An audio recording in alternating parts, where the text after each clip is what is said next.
Fala galera, sejam bem-vindos a mais um vídeo do canal. No vídeo de hoje nós falaremos a respeito dos Dogons, uma civilização que se situa na África e que possuía conhecimentos astronômicos que nenhum povo naquela época e local a princípio teria acesso sem o uso de telescópios e sem o uso de cálculos e alguns conhecimentos que, conforme todas as investigações apontam, esse povo não possui. Então a história fica por conta aqui do olhar digital. O olhar digital aqui é uma matéria bastante extensa. Eu vou resumir para vocês o que os Dogons saberiam, e aí a gente vai analisar essas alegações. Então a história é de um antropólogo francês que documentou essas coisas, que os Dogons então saberiam do formato da Terra, que a Terra gira em torno do Sol e que a Lua é um planeta morto. Eles saberiam que Vênus apresenta fases semelhantes às da Lua, que Saturno tem anéis e que Júpiter tem luas girando ao seu redor. Eles então tinham uma atenção especial para Sirius, que eles chamavam de Sige, perdão, tolo, tem uma estrela companheira, e hoje a gente sabe que Sirius é um sistema binário. Isso, porém, só foi comprovado em 1862, 70 anos antes da expedição que foi feita ao Mali, então parece bem difícil que esse conhecimento tenha sido passado por europeus para o povo em questão. E a cada 50 anos eles fazem uma cerimônia chamada Sige, que celebra uma órbita de Potolo em torno de Sige-Tolo. Isso já tenha sugerido no século anterior, mas apenas em 1920, portanto, 13 anos antes, o tempo foi medido em 50,1 anos. E quando questionado de onde vieram essas informações, os Dogons falam que essas informações vieram dos Nomos. Os Nomos seriam viajantes do espaço que teriam descido dos céus para fazer o bem e espalhar conhecimento na Terra. Eles teriam a pele esverdeada, com o rosto coberto de pelos verdes, extraterrestres vindo de um planeta que orbita a estrela Potolo, ou Sirius B. Entre outras coisas, contaram que a Sirius B é muito pequena, mas feita de um metal que não tinha na Terra, um metal pesado que nem todos os homens da Terra seriam capazes de levantá-lo, perdão. E isso foi então constatado depois que Sirius é uma anã branca, Sirius B mais especificamente, que é formada de matéria degenerada, um material extremamente denso que lhe confere características semelhantes às dos metais. Tem um cachorro fazendo podcast aqui perto, perdão se aparece por acaso no vídeo, eu não tenho muito controle a respeito dessas variáveis. Além disso, os Dogons também teriam conhecimento a respeito do Big Bang, porque eles acreditam que o universo veio através da explosão de um pequeno grão de arroz que espalhou toda a matéria e a vida através do universo. Então, esse é o tema do vídeo de hoje, mas a gente precisa fazer uma boa contextualização antes. O povo Dogon é um grupo de nativos que habita a região do Mali e parte da região fronteiriça de Burkina Faso, conforme você pode ver aqui. A região habitada por eles coincide com a escarpa de Bandiagra, uma cadeia de penhascos. Na época da ascensão do islamismo e perseguição religiosa, as primeiras vilas foram fundadas nesses locais porque eram estratégicos para a defesa, por pessoas que não queriam se converter ao Islã. Eles formam uma população de 400, 800 mil habitantes, tem uma religião, arquitetura, dança e adereços únicos. Aqui a gente vê as máscaras e as roupas cerimoniais, que eles são muito conhecidos por causa disso. Aqui a gente vê um caçador usando um rifle um tanto antigo, e cada vila tem um Hogun, que é um líder político e espiritual, que é eleito entre os homens mais velhos, submetido a um ritual de iniciação que leva 6 meses, ele não pode se barbear ou se lavar, as refeições são preparadas por uma virgem que ainda não menstruou, e assim por diante. A estrutura familiar permite poligamia, a maioria deles é monogâmico, ainda assim é raro que um homem tenha mais de duas esposas no caso de poligamia, uma delas sempre tem um nível maior de hierarquia. Os Dogons possuem, além dos Dogons usuais, também duas castas, que são pessoas que só podem se casar dentro da própria casta, ferreiros e trabalhadores do couro. Eles vivem separados do resto da vila, e o pertencimento a essa casta é determinado pelo momento em que você nasce. Então, se você nasce filhos dessa casta, você pertence a essa casta e ponto final. Os Dogon praticam mutilação genital, então o clitóris é um elemento masculino e o prepúcio é um elemento feminino. Então, antes da idade adulta, ambos são removidos de meninas e meninos, respectivamente. A economia dos Dogon é agrícola, eles cultivam várias plantações, milhete, arroz, sorgo, tabaco, cebola e amendoim. Eles coletam frutas selvagens, tubérculos, nozes e mel. Alguns membros da tribo têm ovelha, cabra, galinha ou poucas cabeças de gado, e outros caçam animais selvagens, pequenos animais, porque esses animais são tanto raros na região. Desde o século XX, eles têm relações comerciais com tribos vizinhas, compram açúcar, manteiga, leite e peixes secos. Aqui a gente vê uma mulher em trabalhos de agricultura do povo Dogon. Agora, o Marcel Griauli foi um autor, antropólogo e também piloto francês, quando ele se voluntariou na Força Aérea Francesa na Primeira Guerra Mundial. Em 1920, ele retorna para a universidade e é graduado em 1927. Entre 1928 e 1933, ele participa de expedições etnográficas na Etiópia e outra expedição cruzando a África, onde ele conhece os Dogon, um povo com o qual ele teria o trabalho associado pelo resto da vida. Durante a década de 30, ele e o seu estudante realizaram várias expedições na área que os Dogon possuem no Mali, e durante essas viagens ele produziu uma dissertação e teve um doutorado.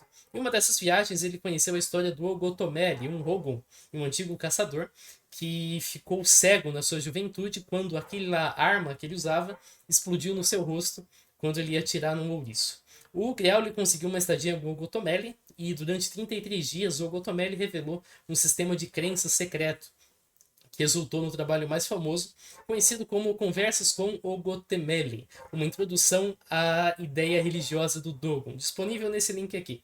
A obra do Griauli é conhecida pelos demais acadêmicos como dividida em épocas. A primeira é mais uma descrição material dos Dogon. Essa parte é condizente com o que outros pesquisadores verificaram e eles concordam com isso.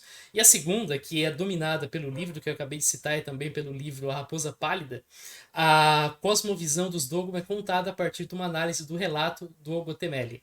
Essa parte é questionada por vários pesquisadores. A gente tem a Segunda Guerra Mundial, ele volta para a Força Aérea, depois ele dá aula em Paris e ele falece em 1956. Quando eu fiz aquela breve descrição sobre os Dogon, eu não falei de visão religiosa. Isso foi proposital porque ele é importante para a gente compreender as alegações que vão ser feitas adiante. A religião e cosmovisão dos Dogon é contada nas duas obras mais famosas do Griauli, e a seguir eu vou dar o meu melhor para resumir, e na próxima sessão eu vou questionar.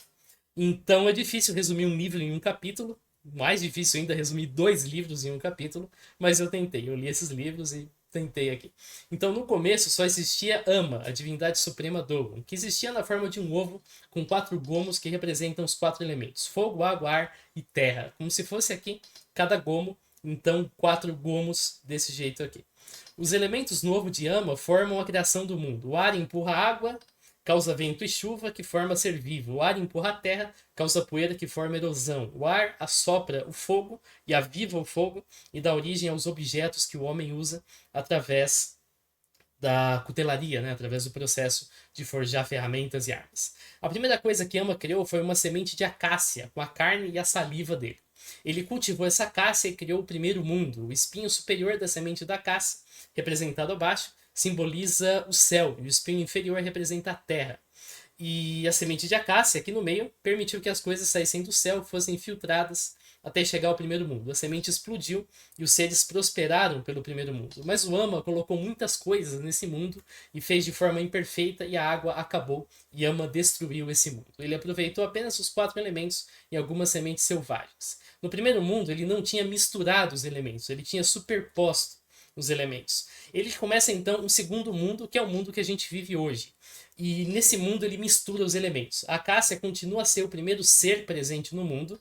A vegetação representa um ciclo, porque os frutos alimentam os animais, os excrementos alimentam mais vegetação. As sementes de alguns cereais então saem de dentro de Ama em uma forma espiral. Nesse momento o mundo ainda tinha a forma de um ovo. Ama então quebra o ovo e dele sai o vento que espalha as sementes. A primeira coisa que Ama faz em seguida é o sexo. Aqui nós temos uma imagem em que ele trabalha na sua criação, que é um pênis com testículos, conforme você pode perceber. É o começo da vida. Ele cria mais 8 grãos e esses germinam. O ovo de Ama se torna uma placenta primordial para o mundo, que ele usaria para modelar os primeiros seres animados. O primeiro ser animado criado foram 2 pares de gêmeos chamados Nomo. A função era cuidar do mundo que ele criou.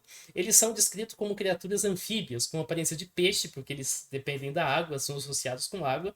Eles são humanoides e são hermafroditas. Aqui a gente tem uma figura de um Nomo.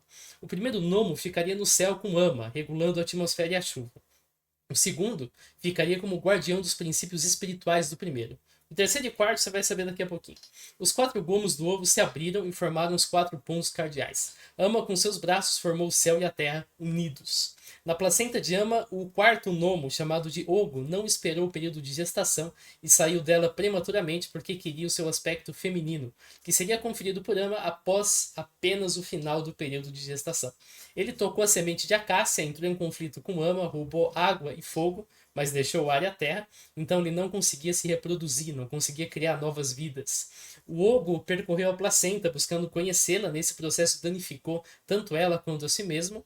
Como ameaça, o Ama cortou parte da língua do Ogo, aqui tem um erro no roteiro, aqui não é Ama, aqui é Ogo, e limitou os sons que ele era capaz de fazer. O Ogo então desce ao mundo terreno e rouba a semente de acácia. Os espinhos para os Dogon são as unhas do Ogo.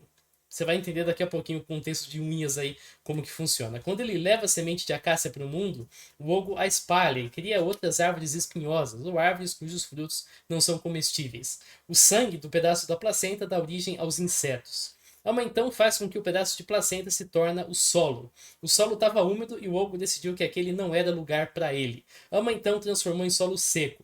O Ogo cavou buracos na terra, procurando pelo seu gêmeo, o aspecto feminino. Nisso, Ogo cometeu incesto com a placenta, ou com o solo, e deu origem a seres deformados que povoaram o interior da terra. Em seguida, Ogo volta à placenta e rouba sementes de Ama.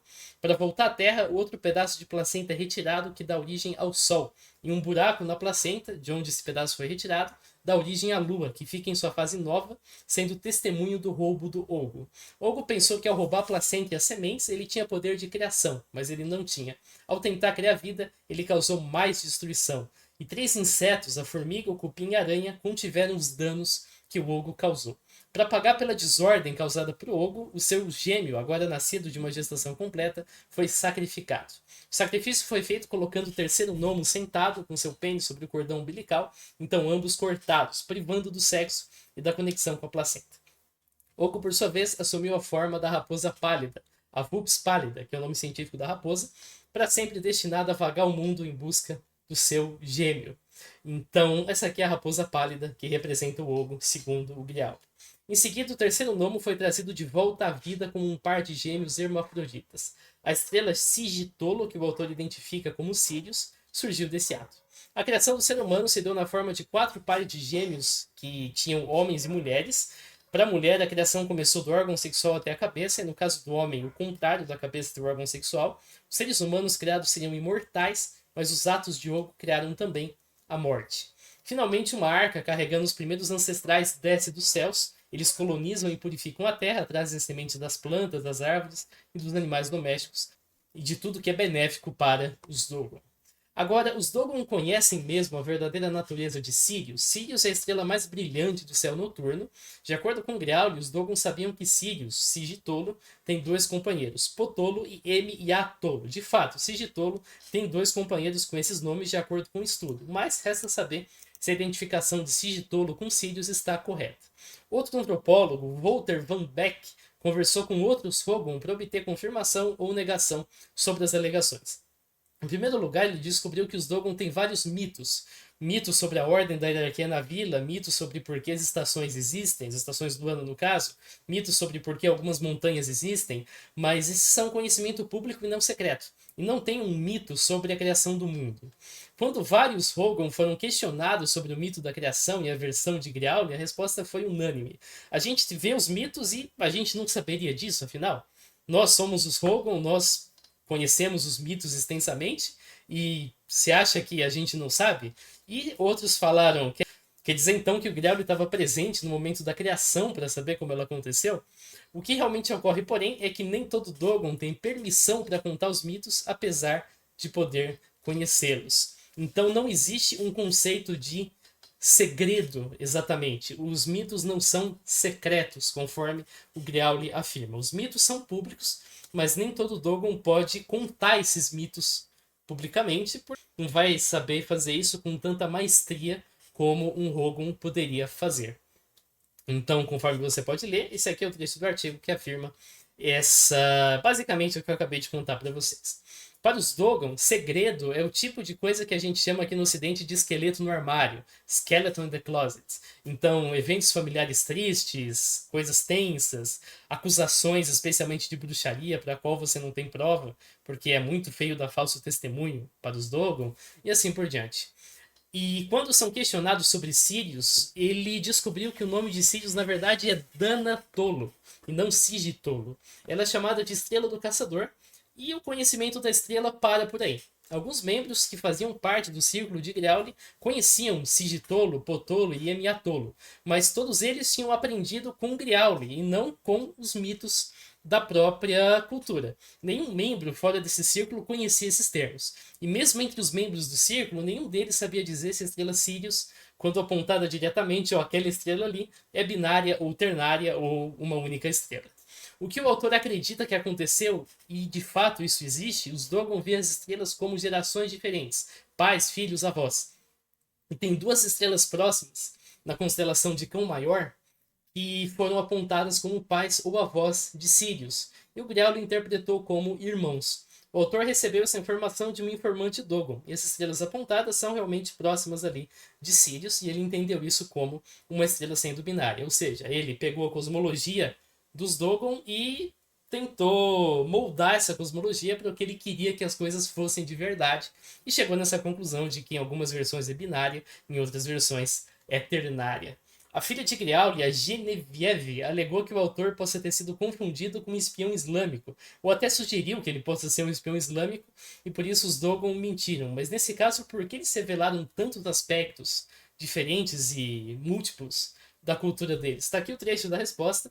Então ela, até fala: por que que você vai lá perguntar o que já foi perguntado? Ora, porque o método científico funciona assim, você tem que reproduzir as coisas. Então, ir lá perguntar o que já foi perguntado e respondido é justamente a forma que a gente sabe se o Griauli está falando a verdade, se o Griauli está sendo honesto, se o Griauli está correto nas suas alegações, se o Griauli entendeu de fato o que os Dogon passaram para ele e assim por diante. E a conclusão que a gente obteve foi não. E a cerimônia, que ocorreria a cada 50 anos, a cerimônia Sige, ocorre, na verdade, a cada 60 anos, segundo o próprio Griauli.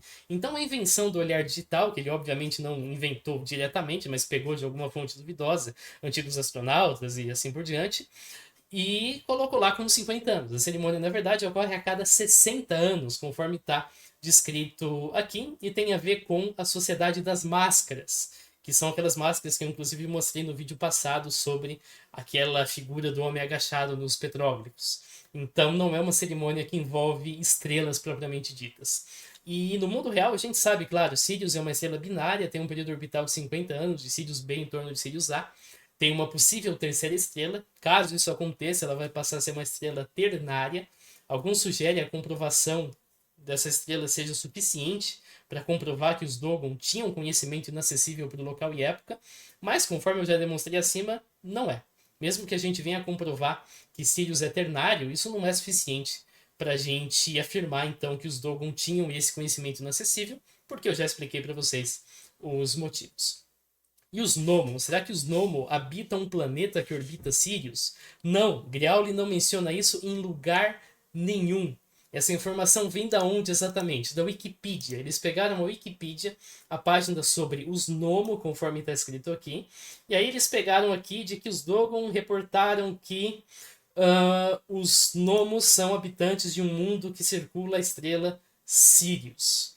Aí ele cita aqui imediatamente nenhuma fonte, e ao final ele cita duas fontes. O primeiro é Dogon, arquivado do original, vamos acessar para ver do que se trata. E o segundo é esse livro aqui, Lendas, Bruxarias e Lagartos Encantados, Fechaduras dos Bamana de Mali. Isso aqui é um livro de lendas africanas, que não é uma fonte primária dos Dogon e certamente está errado. E essa versão aqui é um artigo, se a gente pesquisar aqui por Sirius, você vai encontrar só apenas as referências que citam o mistério de Sirius. Você não vai encontrar nenhuma afirmação aqui diretamente a respeito dos Nomo. Você não vai encontrar nenhuma referência como os Nomos sendo habitantes de um planeta que orbita Sirius B. Isso simplesmente não aparece aqui. Ele só menciona quem são os Nomo, etc. Mas nada sobre de onde eles vieram, de qual planeta eles vieram. Os Nomo, a princípio, não são alienígenas.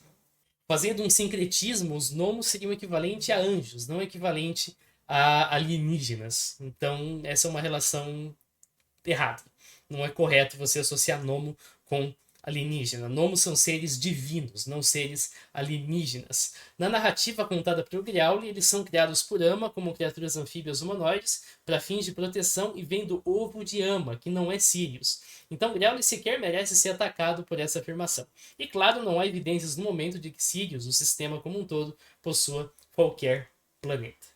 Os Dogons sabiam que Vênus tem fases? Essa alegação é repassada pelo olhar digital, mas Griauli também não merece ser atacado por isso, porque ele não afirma isso. Ele apresenta 6 posições de Vênus numa mesa de divinação. E de fato, Vênus tem posições. É estrela da manhã, estrela da noite, quando aparece no crepúsculo, quando aparece no amanhecer, assim por diante, mas não fases. Griauli não menciona fases em momento algum. Então, mais uma vez, essa é uma afirmação que foi deturpada ao longo do tempo. Agora, os Dogon conhecem as luas galileanas de Júpiter, isso sim vem do Griauli. Júpiter, como você sabe, tem várias luas, mas tem 4 maiores que você consegue ver daqui da Terra com um telescópio. Nem precisa de um telescópio, você pode usar uma câmera com zoom óptico. Então aí você coloca ela num tripé, localiza Júpiter, seja no olho, caso você mande, seja no estelário. E aí você vai dando zoom, vai corrigindo devagar para compensar a rotação da Terra. E você vai ver um ponto luminoso que é Júpiter, com 4 pontinhos luminosos menores que são as luas de Júpiter. Eu fiz isso quando era criança, foi bem legal. Claro, não foi um gênio que fez isso sozinho, foi meu pai que me mostrou como fazia, mas foi bem interessante.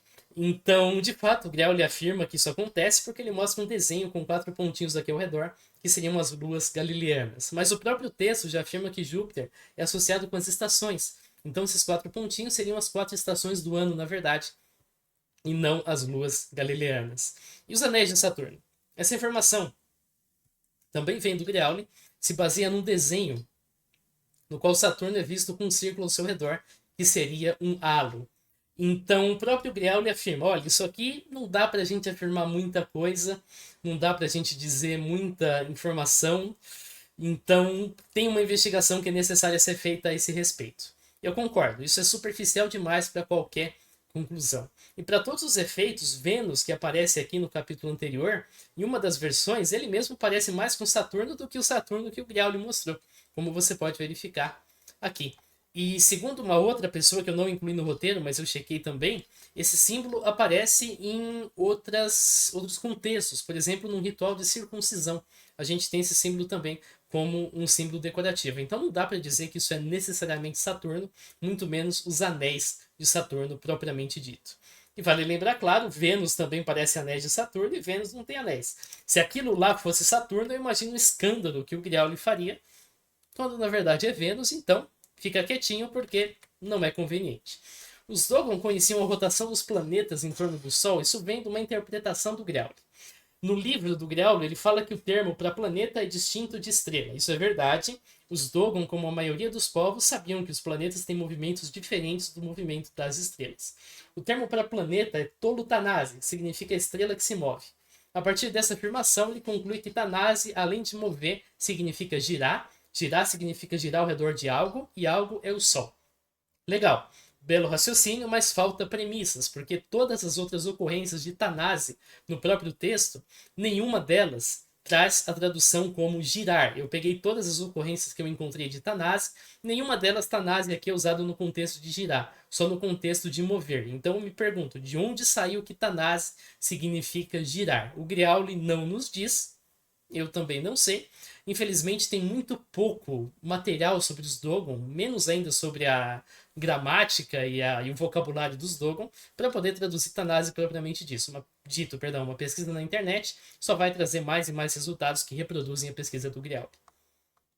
Os Dogon conheciam a forma espiral da Via Láctea. Espirais aparecem em muitos momentos do mito da criação que o Griauli contou.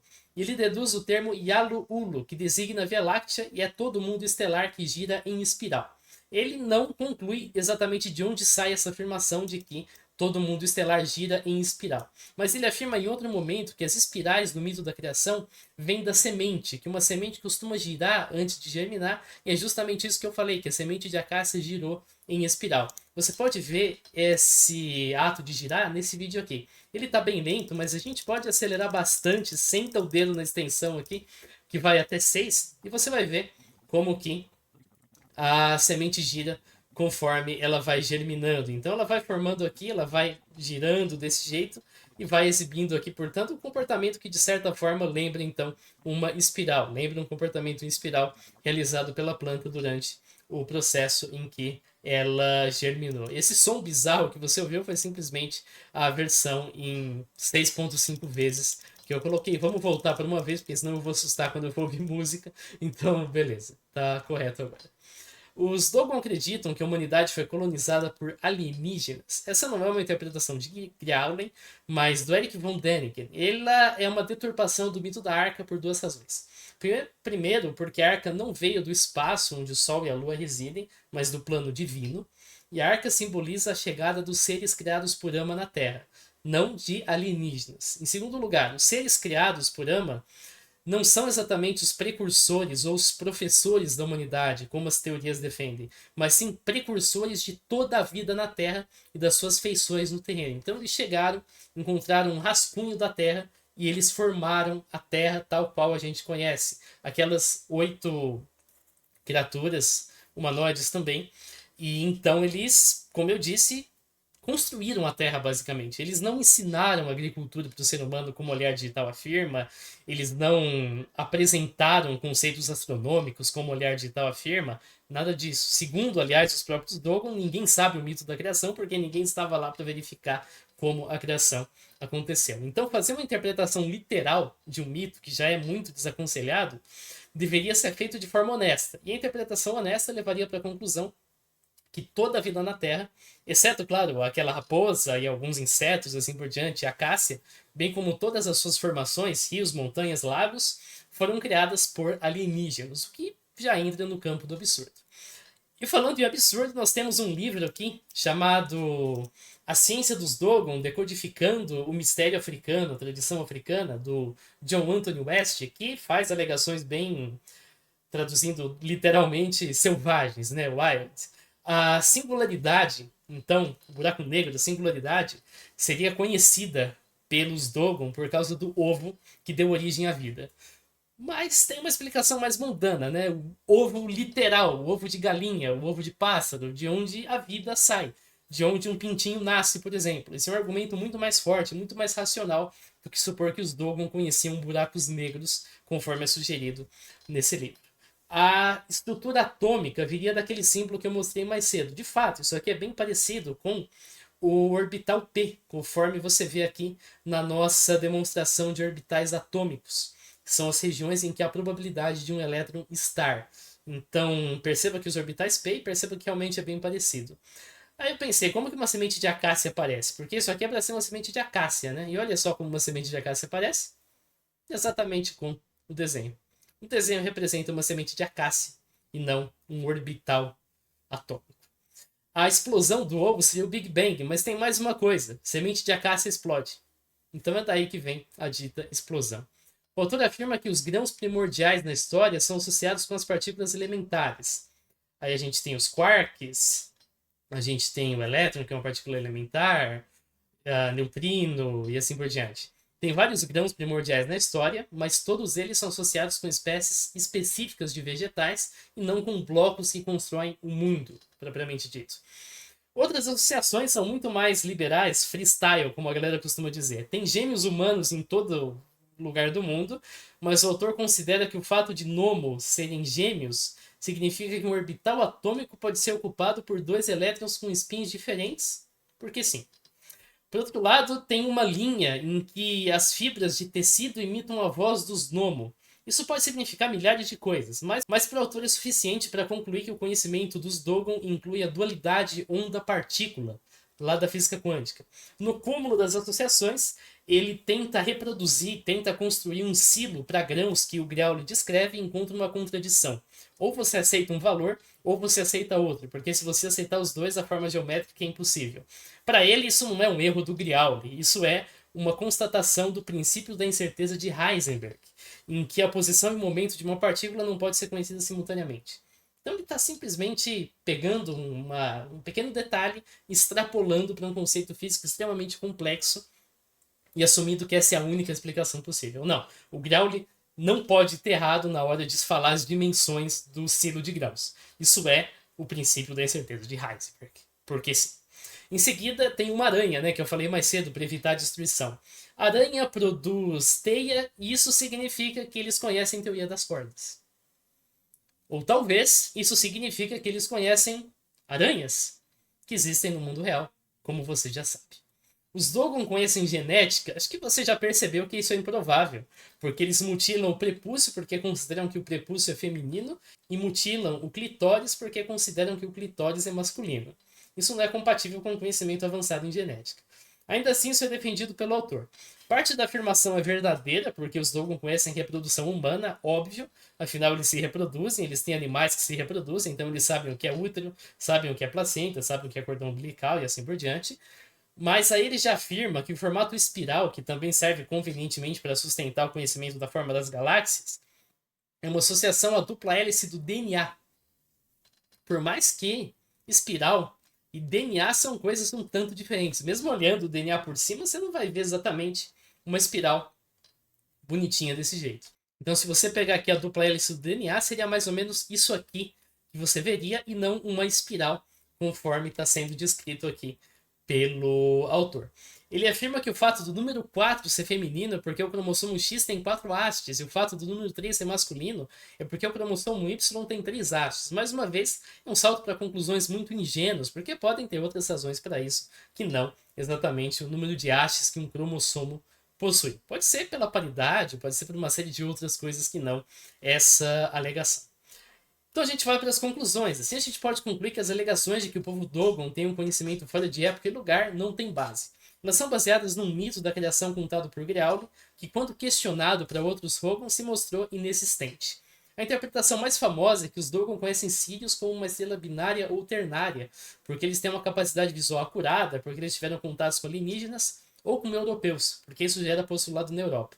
Mas eu nem considerei essas duas possibilidades aqui, capacidade visual acurada ou contato com o europeu, porque uma pesquisa posterior mostrou que os Dogon sequer tinham essa crença sobre Sirius. Então Sagan, por exemplo, considera a possibilidade de um contato com o europeu. Várias pessoas consideram, mas falam, isso aqui é só uma hipótese, a gente não tem evidência de nada do tipo. Mas a pesquisa que foi feita depois do Sagan, depois desse pessoal, mostrou que eles não tinham essa crença em primeiro lugar. Outras crenças famosas são anéis de Saturno e luz de Júpiter. Elas são baseadas em desenhos para os quais a gente precisa de mais informações. Infelizmente, as pesquisas posteriores não investigaram os conhecimentos do Dogon sobre esses corpos. Ninguém apontou para Júpiter e Saturno e falou: desenha para a gente aqui como que eles se parecem. Seria muito legal se alguém fizesse. Se existem essas crenças, aí sim é possível que esse conhecimento tenha vindo da Europa, porque eles realizavam trocas, não eram um povo isolado, mas mais uma vez a hipótese de contato europeu é circunstancial. Tem também a crença no formato espiral da Via Láctea e no movimento dos planetas em torno do Sol, mas elas são baseadas em interpretações e traduções do Griauli que não se sustentam.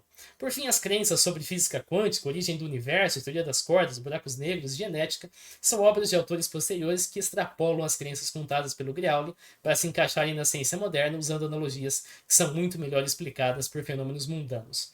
Muita gente pode dizer que os conhecimentos são secretos. Tudo isso que o Griauli sabia, na verdade, porque ele faleceu, é secreto. Mas isso torna toda a tese não falseável, afinal eles foram contados para uma única pessoa na face da Terra que já faleceu. Essa alegação sustenta qualquer tipo de tese. Se eu disser que eu conheci um ancião Dogon e esse ancião me contou que o Palmeiras tem 5 mundiais, mas esse é um conhecimento secreto e ninguém mais vai conseguir conferir essa informação, então pronto.